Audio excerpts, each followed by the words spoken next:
You're scrolling through your phone during lunch break when it hits you. You've been working for 3 years at a job you don't particularly like, for a company that wouldn't hesitate to replace you, paying taxes toward policies you never voted for. It's not that your life is terrible. You have a paycheck, benefits, a roof over your head. But sometimes you wonder, how did I end up here? And why does it feel like I never really chose any of this? Maybe you've felt this during a staff meeting where you nod along with decisions that seem obviously wrong, or when you're filling out forms for services you're required to use but didn't select, or when you realize you're spending most of your waking hours doing things you wouldn't choose to do if money weren't a factor. The system works, mostly, but it doesn't feel like you ever agreed to it. That nagging feeling has a name, and understanding it might change how you see everything around you. In 1762, a French philosopher named Jean-Jacques Rousseau wrote about something he called the social contract. Basically, the unspoken agreements that hold society together. His big insight was that legitimate authority only exists when people genuinely consent to it because it serves their interests. But Rousseau also saw how easily these contracts could be corrupted, how people could be convinced to accept arrangements that primarily benefited others. The agreements you never made. Think about your typical day. You drive to work following traffic rules you had no say in creating, but traffic laws actually make sense because everyone benefits when people drive predictably.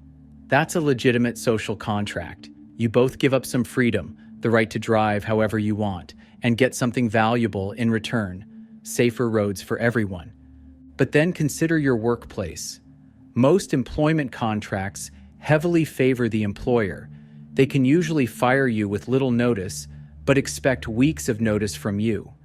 They can change your benefits, workload, or responsibilities with minimal input from you. You agree to these terms not because they're fair, but because you need the job. That's not really mutual consent. That's accepting whatever terms are offered because the alternative is unemployment. Rousseau distinguished between legitimate authority, which genuinely serves everyone involved, and illegitimate authority, which uses the language of agreement while actually serving special interests. He famously wrote, "Man is born free, and everywhere he is in chains," meaning we all start with natural freedom, but society requires us to accept certain limitations. The question is whether those limitations genuinely benefit us or just make us easier to control. The tricky part is that modern systems are sophisticated about maintaining the appearance of choice. You can choose between dozens of health insurance plans, but you can't choose a system where healthcare is treated as a public service. You can vote for different candidates, but they all operate within an economic framework that prioritizes profit over human welfare. You have choices, but the menu of options has been carefully limited. Rousseau's key insight was about something he called general will, genuine collective decision-making where communities choose what actually serves their common interests. But he worried that this could be corrupted into fake consensus that actually serves powerful minorities while appearing to represent everyone. Start noticing the difference in your own life. Some rules and institutions genuinely serve mutual benefit. Libraries, fire departments, basic infrastructure. Others mainly extract value from you while providing minimal benefit. Predatory lending, manipulative advertising, political systems that ignore public opinion on major issues. What Rousseau actually proposed. Rousseau wasn't just complaining about society. He was trying to solve a specific problem. In the 1700s, most people lived under kings and nobles who claimed authority by divine right or inheritance. Rousseau argued that legitimate government could only come from people voluntarily agreeing to cooperate for mutual benefit. This was radical thinking that helped inspire democratic revolutions. His solution was elegant in theory. People come together as equals, agree on rules that serve everyone's interests, and create institutions to implement those collective decisions. Individual freedom doesn't disappear. It gets transformed from the crude freedom to do whatever you want into genuine liberty, protected by fair laws that everyone helps create. The key was that people had to actually participate in creating the rules they'd live under, not just voting occasionally, but genuine involvement in collective decision-making. And the rules had to serve the common good, not just the interests of those with the most wealth or power. Compare this to your experience. How much input do you have in the major decisions that affect your life? Your company makes choices about your working conditions, pay, and job security with minimal consultation. Political representatives make decisions based more on donor preferences than constituent needs. Even local institutions often operate with limited community input. Rousseau understood this wouldn't be easy.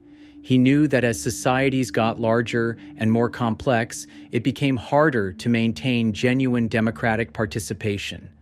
Wealthy elites would always try to manipulate the system to serve their interests.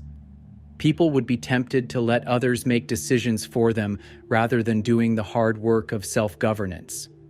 But he also believed the alternative, living under illegitimate authority that didn't serve your interests, was worse than the effort required for genuine democracy.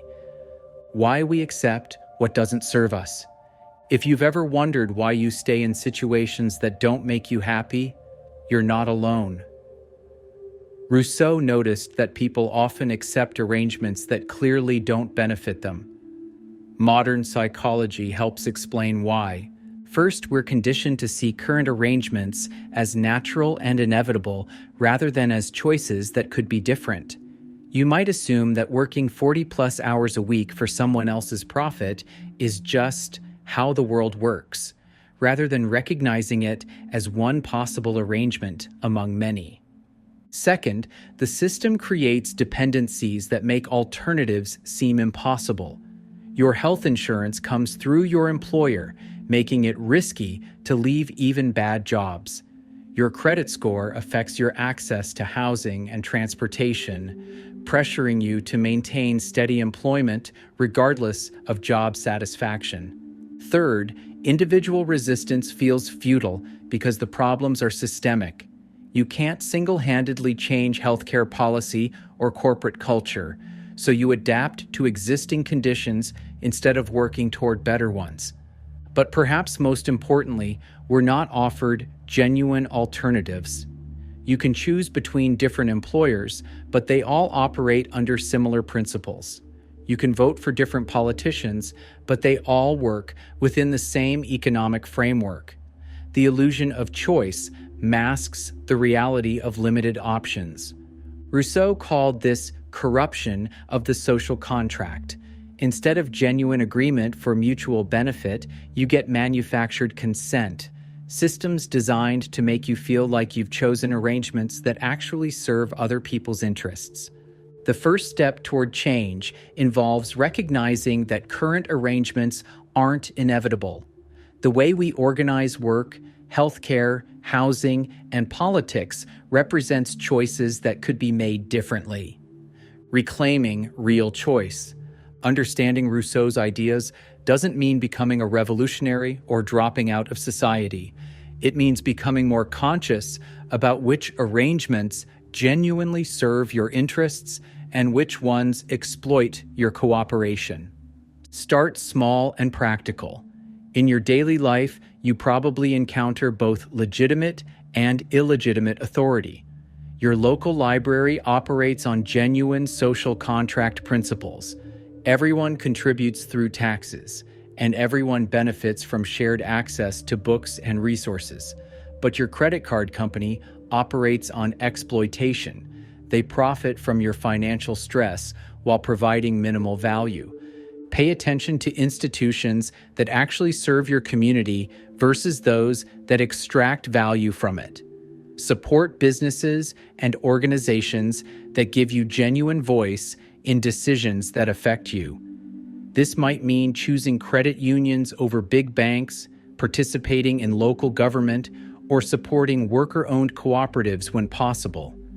The key shift is psychological, moving from automatic compliance to conscious evaluation. Before accepting rules or arrangements, ask yourself, does this genuinely serve mutual benefit, or does it mainly benefit someone else while requiring my participation? Do I have meaningful input into decisions that affect me, or am I just accepting whatever terms are offered? You don't have to transform your entire life overnight, but you can start making choices that align with Rousseau's vision of legitimate authority, arrangements that you genuinely consent to because they serve your real interests, not just arrangements you accept because you feel like you have no choice. Real freedom comes from insisting that your cooperation be voluntary and mutually beneficial, rather than surrendering to systems that treat your consent as automatic and your interests as secondary.